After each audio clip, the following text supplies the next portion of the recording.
The city of Tel Aviv continues to be Iran's prime target, and there have been regular attacks. Early this morning, our cameraman here recorded these pictures of an incoming salvo being met by interceptor missiles. When it comes to shooting down the Iranian projectiles, Israeli claims of an 85% success rate are entirely plausible, but here is another deadly example of failure. These are two Israeli interceptors hunting for a target, which they do eventually lock onto, but miss. The big Iranian missile slammed into central Tel Aviv. In this residential city, civilian casualties were almost inevitable. In fact, the missile struck. የእስራኤልና ኢራን የግንኙነት ታሪክ የሚጀምረው ከጥንት ባቢሎን ዘመን መሆኑን መጽሐፍ ቅዱስ ዋቢ ነው። በመጽሐፍ ቅዱስ ውስጥ የሚገኙ የኢሳይያስ፣ የዳንኤል፣ የእዝራ፣ የነህምያና ሌሎች የእስራኤል ነቢያት ዜና መዋዕሎች በግዞት በፋርስ ይኖሩ የነበሩ አይሁዳውያን ስላጋጠማቸው ችግሮች ይጠቅሳሉ። ከክርስቶስ ልደት በፊት በስድስተኛው ክፍለ ዘመን የፋርስ ንጉስ ታላቁ ቂሮስ አይሁድ ወደ ኢየሩሳሌም ተመልሶ ቤተ መቅደሳቸውን መልሰው እንዲሰሩ እንደፈቀደላቸው ይነገራል። በዚህ ወቅት በፋርስ ውስጥ በደንብ የተቋቋመውና ተደማጭነት ያለው የአይሁድ ማህበረሰብ ነበር። አይሁዶች በቀደመው ባቢሎን በዛሬው ኢራን ውስጥ ከ2700 ዓመታት በላይ ኖረዋል። ወደ ቅርብ ዘመንም ብንመለስ እስራኤል 1940 ዓመተ ምህረት እንደ ሀገር ስትመሰረት ከሙስሊሙ ዓለም ዕውቅና የሰጡ ብቸኛ ሀገራት ኢራንና ግብጽ ነበሩ።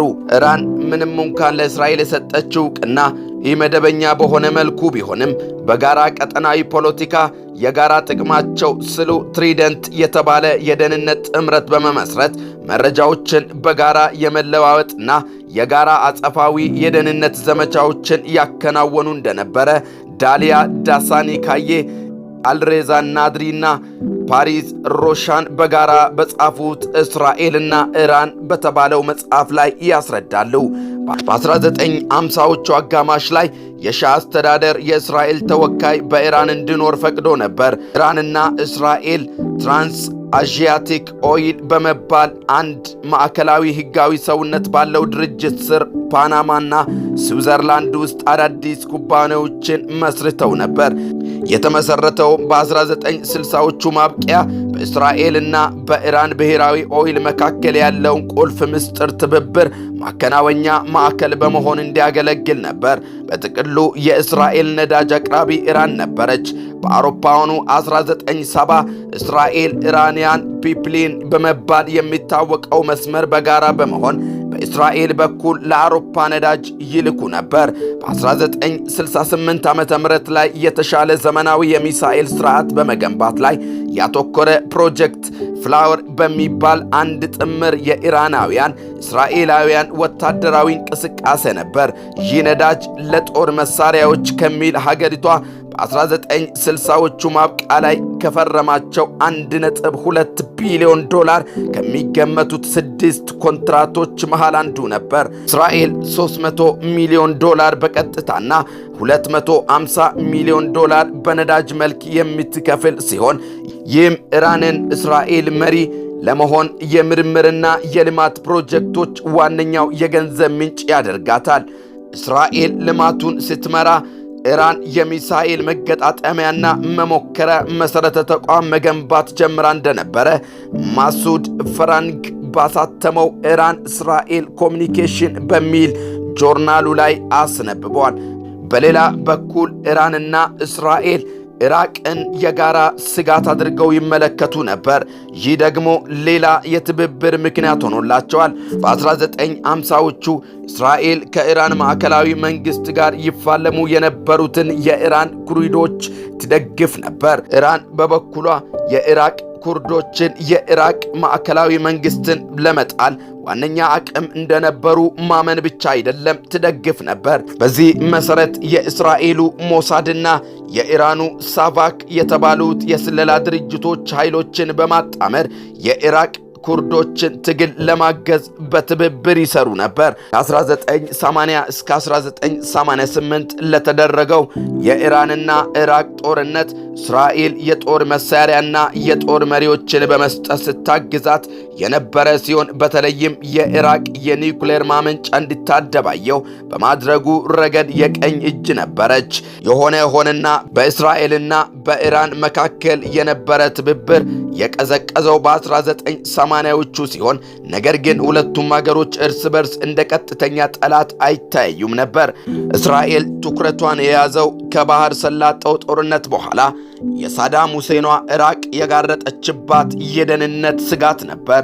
ኢራቅ አቅሟ ተዳከመችና ከሳዳም ሁሴን መንግስት መውደቅ በኋላ እስራኤል በቀጠና ለደህንነቷ አደገኛዋ ሀገር ኢራን መሆኗን መረዳት ጀመረች። በዚህ መካከል የእስልምናውን ዓለም ለማነቃቃትና የእስልምና እሴቶችን ከፍ ለማድረግ በአያቶላ ካሚኒ የተመራው በ1979 የኢራን እስላማዊ አብዮት የፓህላቪ ስርወ መንግስት በማስወገድ ወደ ስልጣን ሲመጣ እንደነበረ አቋም መቀጠል አልቻለም። አብዮቱ እስራኤልና ቴህራን የነበራቸውን ግንኙነት በአስገራሚ ሁኔታ ተቀየረ። በእርግጥ በዚህ ወቅት የኢራን መሪ የነበሩት መሐመድ ካታሚ በበኩላቸው ከእስራኤል ጋር የኢራቅ ምልክት አሳይተው እንደነበረ ይነገራል። ከአሜሪካ ጋር ሰላም የመውረድ ፖሊሲንና ለእስራኤል ፍልስጤማውያን ግጭት የሁለት መንግስት መፍትሄን ኢራናውያን እንደሚደግፉ አቋም በማሳየት መልካም ግንኙነት ለማስቀጠል ሞክረው ነበር። ነገር ግን በመጀመሪያዎቹ ቀጣይ 10 ዓመት የእስራኤል ኢራን የቀጠናው ጉልበ የመሆን ኃያልነት ፍላጎት ባላንጣነት በደንብ እየተጠናከረና የሚታይ የሆነ መጣ። ይህ ጉዳይ ደግሞ ኢራን ከእስራኤል በተጨማሪ የመካከለኛውን ምስራቅ አንኳር የውጭ ጉዳይ ፖሊሲዋ አካል አድርጋ ለምትከታተለው የእስራኤል ወዳጅ ለሆነችው አሜሪካ ያልተዋጠ ጉዳይ ነበር። ስለዚህ ክፍተቱን በመጠቀም እስራኤልን ልዩ መብትና እንክብካቤ በመስጠት ወደ ምዕራብ ዓለም አቀረበቻት። ለዘመናት የነዳጅ ሀብቷን የበዘበዘቻት አሜሪካ ጉያ መሸሸግ ያሳሰባት ኢራን በቀጠናው ጸረ እስራኤልና አሜሪካ ትግል የሚያደርጉ ታጣቂ ቡድኖችን መደገፍ ጀመረች። ሂዝቦላን በሊባኖስ፣ ሐማስን በፍልስጤም እንዲሁም ሐዊትን በየመን በገንዘብ በጦርና በመሳሪያ ወታደራዊ ስልጠናዎች የምትደግፍ ኢራን ነበረች። አሜሪካም ለእስራኤል የመሳሪያና የቴክኖሎጂ ውጤቶች በገፍ በስጦታ በማበርከት ለቀጣው ህልውና ስላሳሰባት በ1980ዎቹ አጋማሽ ውስጥ ከአብዮት በኋላ ተቋርጦ የነበረው የሲቪላውያን የኒውክሌር መርሃ ግብር በሩሲያ ረዳትነት እንደገና መጀመር ግድ ሆነ። ይህም እስራኤል ክፉኛ አሳሰባት። በመሆኑም የእስራኤል አይኖች ከኢራን ኒውክሌር ፕሮግራም ላይ አለመንቀል ጀመሩ። በቀጠናው የኃይል ሚዛኑን ለመቆጣጠር ራሳቸውን ከሌሎች ጦርነቶችና ግጭቶች ጀርባ ሆነው በመሳተፍ በመካከላቸው ውጥረት እንዲጨምር ሆኗል። የኢራን የኒውክሌር መርሃ ግብር በተመለከተና በአካባቢው እያደገ በመጣው ቀጠናዊ ተጽዕኖዋ የተነሳ የእስራኤል አሜሪካ ስጋት ሲጨምር በእስራኤልና በኢራን መካከል ቀጥተኛ ወታደራዊ ግጭት ይበልጥ የማይቀር ይመስል ነበር። በእርግጥ በ1998 ዓ.ም በእስራኤልና በሂዝቦላ መካከል የተደረገው ጦርነት በስፋት ይታመን የነበረው የእስራኤልና የኢራን ጦርነት የተልዕኮ ጦርነት ተብሎ ነበር። ምናልባትም ሁለቱ ባላንጣዎች የወደፊትና የቀጥታ ግጭት መንደርደሪያ ነበር። ኢራን አበክራ ለሰላማዊ ዓላማ የጀመረችው መሆኑን ብታሳውቅም እስራኤል የኢራንን የኒውክሌር መርሃ ግብር ለማውደም ስለምትፈልግ የማያባራ የሴራ ጥቃቶች በ2010ዎቹ ውስጥ ፈጽመዋል። የኒውክሌር ሳይንቲስቶቿም ኢላማ ተደርገው ነበር።